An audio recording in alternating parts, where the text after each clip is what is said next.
Welcome again. आप देख रहे हैं शाम शिव और आज का हमारा टॉपिक रहेगा what is democracy, Y democracy. हम छोटा छोटा एक पैराग्राफ क्वेश्चन वाइज कर रहे हैं। जैसे कि मैंने पिछले वीडियोस में आपको फीचर्स सिखाया है। अगर आपको फीचर्स, डेमोक्रेसी के फीचर्स आप नहीं जानते हो तो आप पिछला वीडियोस देख के आइए, क्योंकि अब मैं बताने वाला हूँ which country is violated that all the 4 features. Democracy में 4 फीचर्स होते हैं। 4 फीचर्स में फर्स्ट क्वेश्चन जो आपका बनता है कि election is not happen and it's a mandatory to choose our representative. Justify this statement and then after with the help of example of any country। ठीक है, तो इस तरीके का क्वेश्चन आएगा। या General Parvez Musharraf is become a Pakistan leader, how it possible without any elections and without any other systems।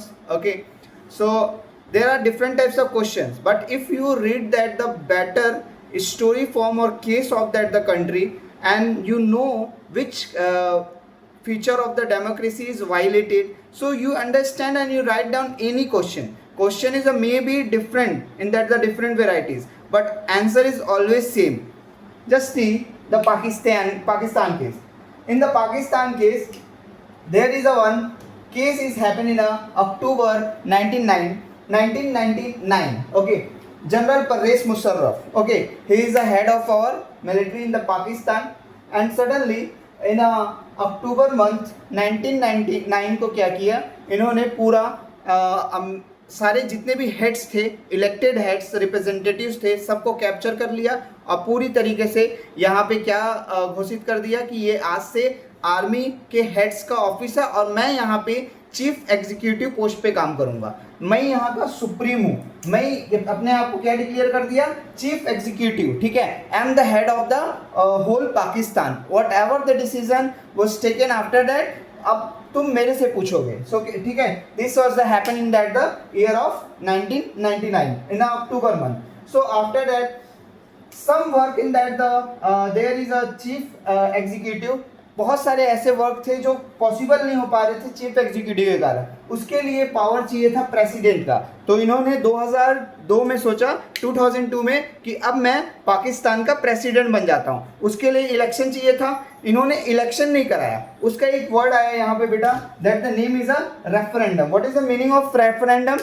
Referendum it means कि आप एक पर्सन को चूज कर रहे हो जिसको आपको सिर्फ ऐसा एक इलेक्शन है जिसमें एक पर्सन पार्टिसिपेट किया है, उसके अपोजिट में कोई नहीं है और आप सिर्फ यस और नो बोलने जा रहे हो।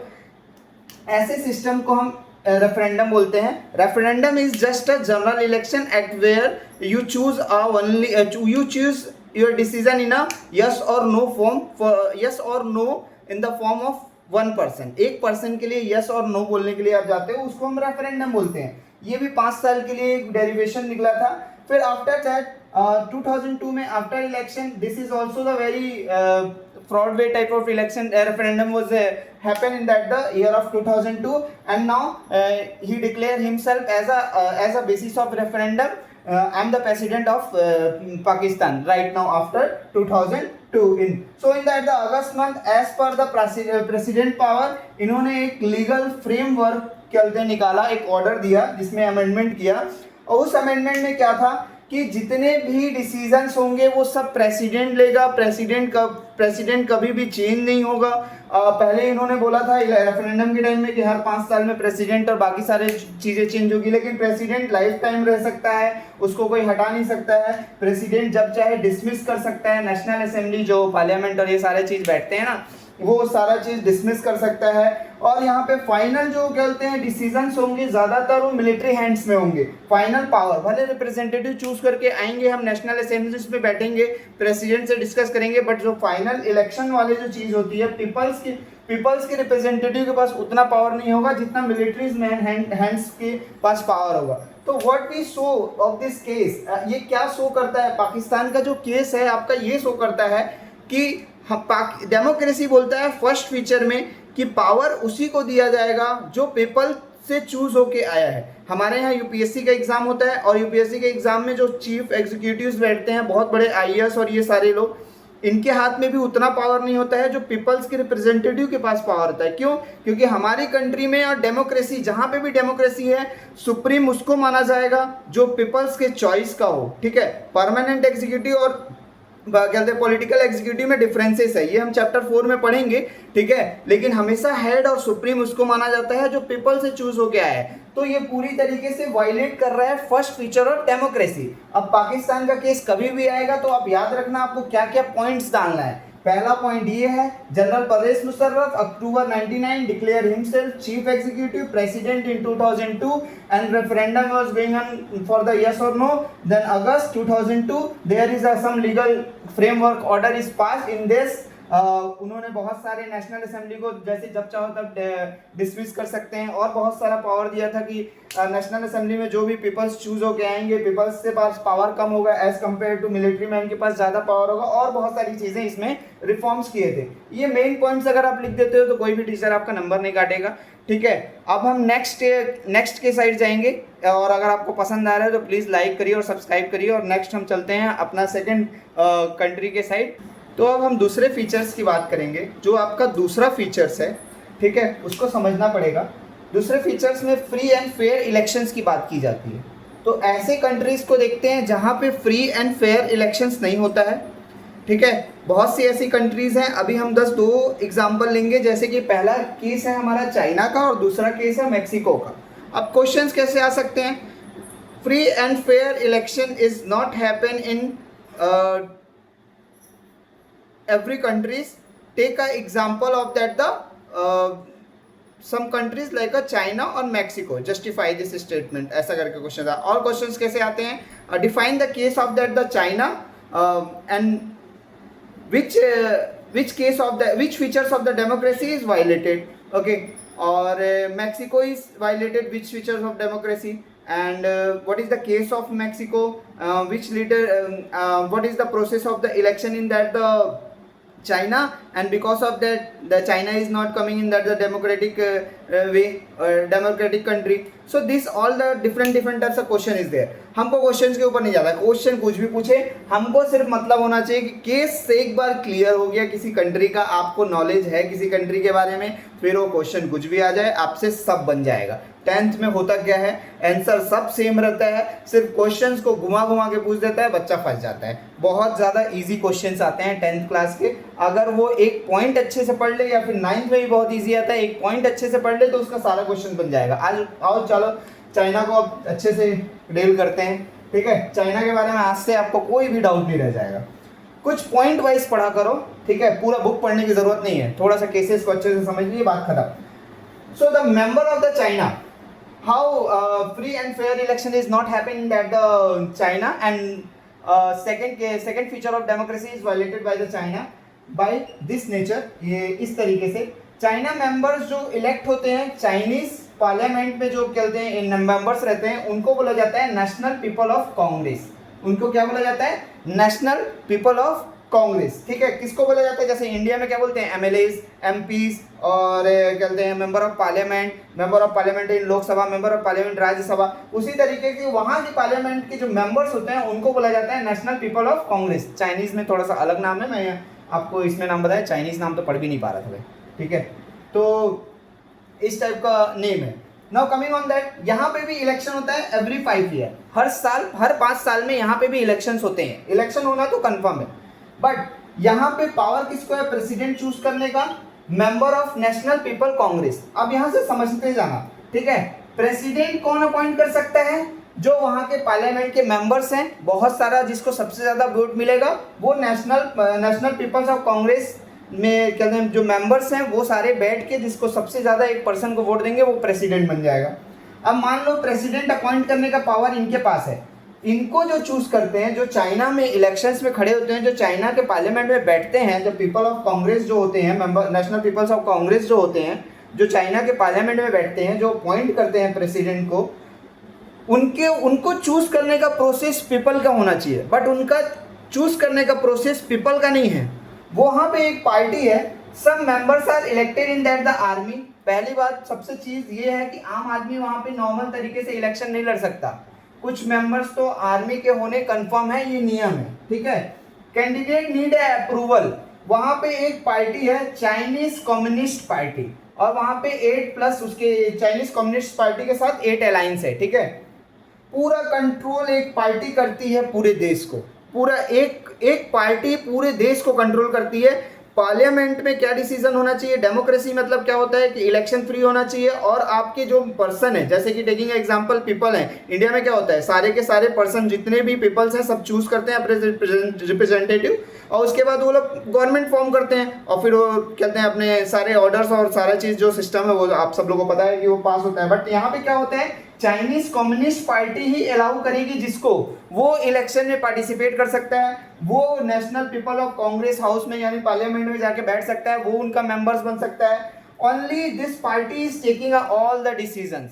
आपको एक छोटे से गांव में भी अगर इलेक्शंस हो रहा है और आपको वहां पे पार्टिसिपेट करना है तो पहला अप्रूवल चाहिए चाइनीज कम्युनिस्ट पार्टी का। ओवरऑल मतलब ये है कि आप एक नॉर्मल आम आदमी हो तो ऐसा नहीं, जैसे इंडिया में क्या होता है, मेरे को कोई वोट मेरे को ना बीजेपी चूज किया ना मेरे को कांग्रेस चूज किया, मैं निर्दलीय खड़ा हो गया, ठीक है, अदर्स जिसको बोला जाता है, निर्दलीय खड़ा हो गया और अपना इलेक्शन में पार्टिसिपेट किया, मे भी कभी कभी जीत भी जाते हैं निर्दलीय पर्सन लोग, ठीक है। लेकिन यहाँ पे कुछ नहीं है ऐसा, चाइनीज कम्युनिस्ट पार्टी ही आपको अलाउ करेगी, तब जाके आप इलेक्शन से पार्टिसिपेट कर सकते हो और फिर जाके आप पार्लियामेंट में आके बैठ सकते हो और फिर उसके बाद प्रेसिडेंट चूज कर सकते हैं। यानी पूरा घोटाला है, घोटाला ही घोटाला है, चाइनीज मतलब पूरा घोटाला। तो इसको हम बोल सकते हैं डिक्टेटरशिप, आर्मीशिप, जो आपको बोलना है, ठीक है, आप बोल सकते हो। ये डेमोक्रेसी नहीं है, बस इतना कंफर्म है, क्योंकि यहाँ पे पीपल का कोई भी योगदान नहीं है। It means no peoples are not participated directly, indirectly अगर देखा जाए तो पीपल्स को जो चॉइस दिया जा रहा है वो एक पार्टी के थ्रू थोपा जा रहा है एक पर्सन को, उसको जाके पीपल चूज करती है। It means ultimately it should say that कि ऑलवेज कम्युनिस्ट पार्टी ही एक तरह से मेंबर्स को चूज करके पार्लियामेंट में भेजती है, और कम्युनिस्ट पार्टी के ही आदमी बन सकते हैं प्रेसिडेंट, क्योंकि जो मेंबर बनेगा वो जो ये अप्रूवल देगा वो यहाँ पे पार्लियामेंट में जाएगा, पार्लियामेंट में जाएगा वही प्रेसिडेंट वहाँ पे चूज कर पाएगा, ठीक है। तो कुल मिलाकर चाइनीज क्या है, घोटाला है, क्वेश्चन मार्क है, और घोटाला और क्वेश्चन मार्क होने के कारण this Chinese country violated the second feature of democracy. Free and fair election is not possible in the China. Because of that, this country is non-democratic. तो अब सेकंड फीचर्स में हम ये समझने वाले हैं फ्री एंड फेयर इलेक्शंस में दूसरा केस जो हमारा था वो मैक्सिको का था। तो मैक्सिको कंट्री के बारे में हम पढ़ने वाले हैं, एकदम बहुत ज़्यादा इजी है। सबसे पहले मैक्सिको का इंडिपेंडेंस कब हुआ था, तो 1930 में मैक्सिको इंडिपेंडेंट हुआ था 1930 में। फिर उसके बाद वहाँ पे एक पार्टी फॉर्म हुई थी जो बहुत ज़्यादा हेल्प की थी इंडिपेंडेंट होने में, वो थी PRI। विच पार्टी, PRI। अब यहाँ पे हर एक 6 साल में इलेक्शंस होते थे। 1930 के बाद एवरी 6 ईयर यहाँ पे इलेक्शंस होता था। यहाँ कभी भी मिलिट्री और डिक्टेटरशिप टाइप का कोई भी रूल एंड रेगुलेशंस नहीं रहा था, ठीक है, कोई भी ऐसा इलेक्शंस नहीं था, बस यहाँ पे इलेक्शंस होते थे और इलेक्शंस के थ्रू ही चूज करके आते थे मेंबर्स। PRI का कभी कभी फॉर्मूला मतलब फुल फॉर्म पूछ लेता है, तो PRI थोड़ा सा बस उल्टा कर दो, इंस्टीट्यूशनल रिवॉल्यूशनरी पार्टी, ठीक है, ये यहाँ के पार्टी का नाम है। PRI थोड़ा सा बस उल्टा कर देना है, ठीक है।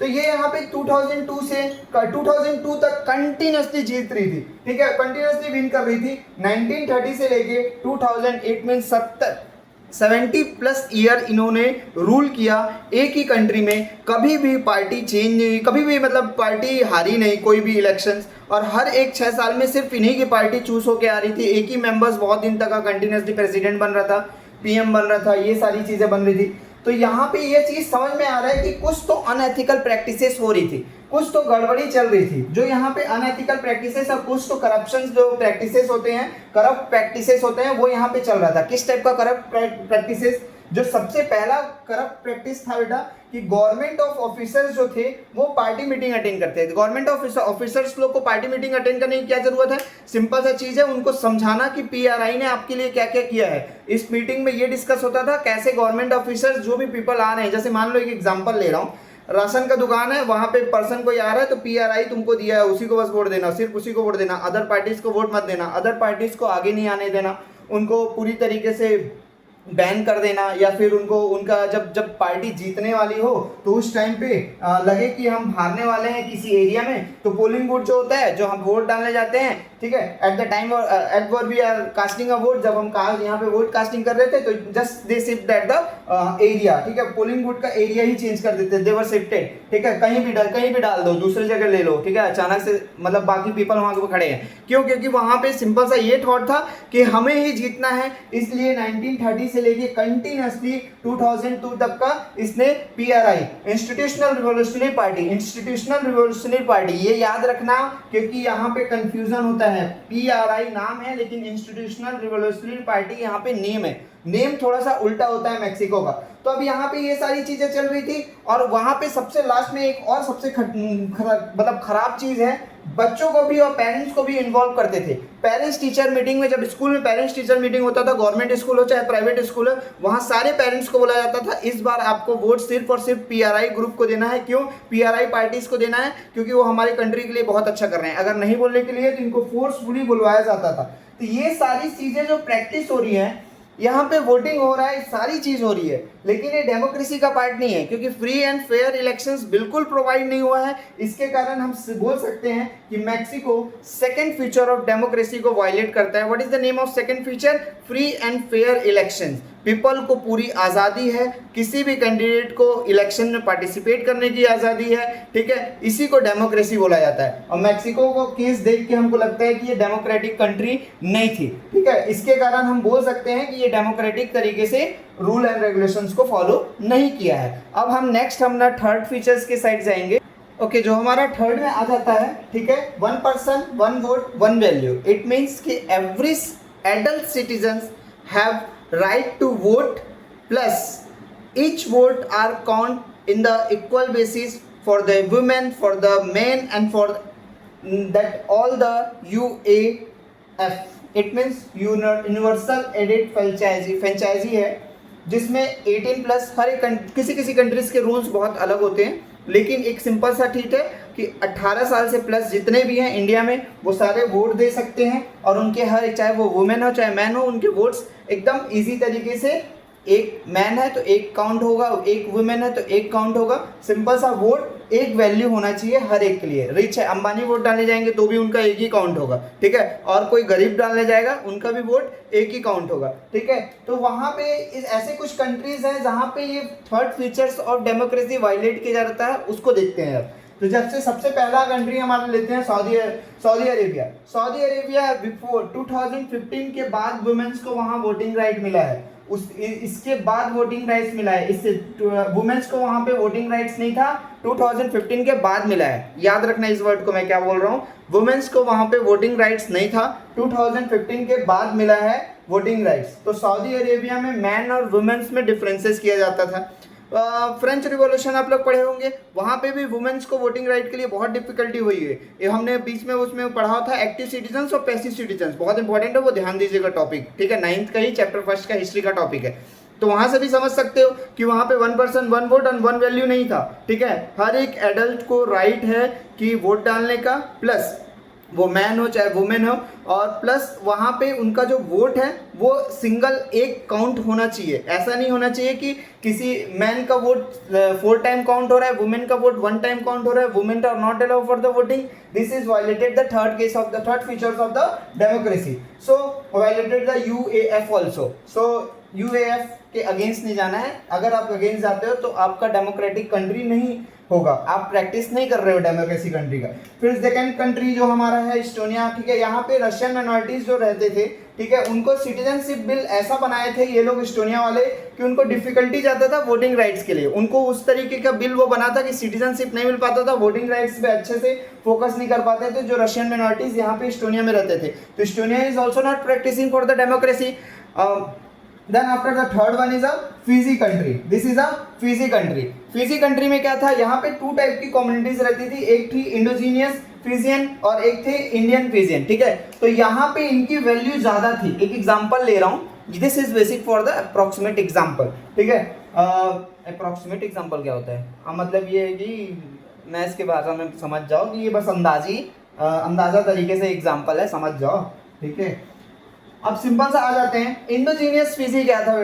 ये इंडोजीनियस फिजी उसको बोलते थे जिनका वोट ज्यादा काउंट होता था, जो यहाँ के रहने वाले थे, एक्चुअल में वो फिजियन थे, ठीक है, मतलब फिजियन कंट्रीज में रहते थे, और इंडियन फिजिस का वोट कम काउंट होता था, इनका वोट कम काउंट होता था। एक एग्जांपल ले रहा हूं, जैसे कि मान लो अगर 8 इंडोजीनियस फिजी ने वोट किया और 8 इंडियन फिजी ने वोट किया, तो ये वोट आपका 4 काउंट होगा और ये वोट आपका 8 का 8 काउंट होगा। तो ये डिफरेंसेस आ रहा है वोटिंग काउंटिंग में, ठीक है, इंडोजीनियस फिजियन के लिए और इंडियन फिजियन के लिए, ठीक है। तो इसके कारण बोल सकते हैं कि Fiji, Estonia and Saudi Arabia is counting before 2015, अब वहां पे वोटिंग राइट दे चुका गया है, ठीक है। तो Saudi Arabia, Estonia and Fiji are not practising the democracy because they violated the third case of the democracy. हर एक एडल्ट को राइट है कि वो वोट डाल सकता है, प्लस वो अगर 18 प्लस है तो वोटिंग राइट्स रखता है, और उसका वोटिंग राइट्स में जो उसकी वैल्यू है, जैसे कि मैंने अगर एक बटन दबाया तो मैं एक पर्सन के लिए वोट किया तो मेरा वैल्यू 1 है,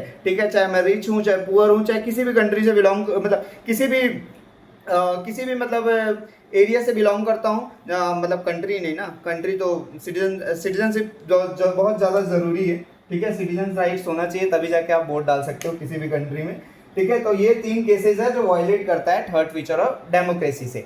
अब हम आ जाते हैं नेक्स्ट में। हम नेक्स्ट वीडियो में ही करते हैं, ठीक है, लाइक करिए, सब्सक्राइब करिए। नेक्स्ट वीडियो में आपका जिम्बाब्वे केस बचा है, argument of that the democracy and positive way and negative way, ठीक है, और ये सारी चीज़ें बची हुई है, ठीक है। तो हम आगे नेक्स्ट वीडियो में ये सारी चीज़ों को कंप्लीट कर देंगे। तो इससे हमारा फर्स्ट चैप्टर, जितने भी जिस टाइप के क्वेश्चंस आएंगे, अब इससे बाहर आपका कहीं भी नहीं आने वाला, फर्स्ट चैप्टर पूरा कवर हो चुका है, ठीक है। और क्वेश्चन बेसिस से अगर आप चैप्टर को पढ़ते हो तो बहुत ज़्यादा ईजी है। मैं मार्क्स ओरिएंटेड पढ़ने के लिए नहीं बोल रहा हूँ, बट नॉलेज के साथ एटलीस्ट आपको पता होना चाहिए क्वेश्चंस कैसे आता है। प्लीज़ इस चैनल से जुड़िए ज़्यादा से ज़्यादा लोग, मैं ज़्यादा से ज़्यादा चीज़ें और टॉपिक क्लियर करूँगा। Thank you so much.